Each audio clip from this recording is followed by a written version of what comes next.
Hey guys, this is Shinx and welcome back to another 7 Daily Scenes Grand Cross of Light and Darkness video. So, in this video, finally the part 2 of the slime collab is here, and yep, we'll be basically doing some summons and trying for Milim and the Benimaru. So, a quick go through of their skills. For Milim, right, the first skill is Firestorm, so it inflicts 400% damage, single target, and applies Fatal. So, Fatal increases crit damage by 2, and it's pretty nice because if you can get a crit, you do quite a lot of damage. Then, okay, skill 2 inflicts 200% damage to all enemies and seal ultimate moves for 2 turns. She's pretty nice because you can, because it's a debuff, you can kind of seal enemies that does not have debuff immunity, so you can prevent them from using their ult, which is pretty nice because sometimes the enemies their ult usually will just one shot you, something like that, deals quite a lot of damage, and yeah, you can use this to prevent that. And because it's a all AoE attack, right, not just one enemy will be affected, which is very good. So next will be Detonation. This is her ult. Unfortunately, she don't have a Fate Partner ultimate, and so but basically what does it does 350 damage to all enemies and applies Detonation. So for Detonation, right, it does additional 15% damage for each ultimate gauge point the target has. So, like, depending on the targets, let's say if he has 5 ultimate points, so you will do like extra of, was it 75% damage, which makes it like 425% damage to that specific enemy. So what you want to do is you want to combo your quick win with your okay,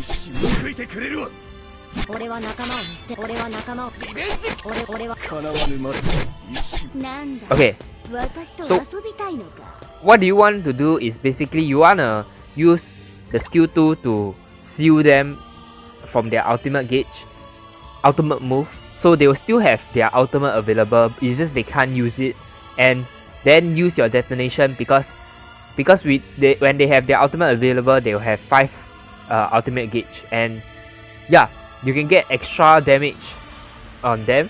And okay, her passive is crit damage increases by 8% for each skill used, so it stacks up to 10 times, which is, oh my god, which is pretty crazy because crit damage you can stack up to 80%, so you can have 80% more damage, more crit damage. Then yeah, so you just have to keep spamming her skills. Like, it doesn't matter which skill do you use, it's just you just keep using level 1 skills for 10 times or something like that, then you can get that buff. So yeah, okay, next will be Benimaru. Benimaru, okay, out of these 3 characters, right, Milim is obviously the best, then followed by Rimuru, then Benimaru. Okay, so Benimaru's skills. At all goal, first skill will be Crossfire. Basically, it inflicts 275% damage to a single target and applies weakness.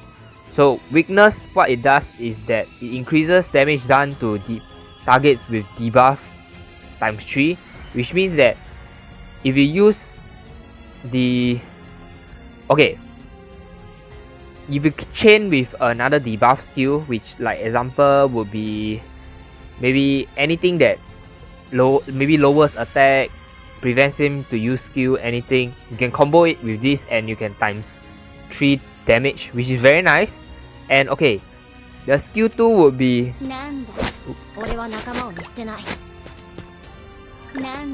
Skill 2 is actually pretty meh, like it reduces all enemies defense related skills by 40% for 3 turns. Nothing else for this skill.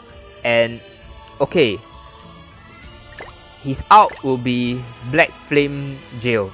So the art is pretty much like his famous blast, Demon Blast. Yeah, inflicts 560% damage to a single target enemy and ranks down their skills. Then it also reduces the ultimate gauge by the number of skills affected. So what it means is actually, if you played the Ifrit boss, right? He once in a while he'll do the skill that ranks down from your gold to silver. Yeah. So he does the same thing, and basically, if the enemy has like 5 cards that is silver, and you change them all into bronze, you will reduce 5 of their ultimate gauge.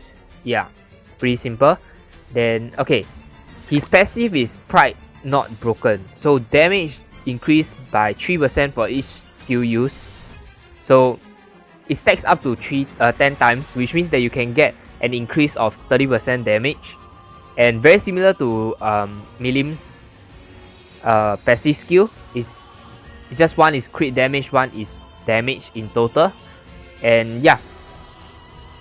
Okay, so without further ado, let's just get into the summoning. And okay, I actually pre-recorded the summoning because I really couldn't wait. And yeah, enjoy the following summonings, and I'll see you guys in the next one. Thank you.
仲間、俺は仲間を見捨てない。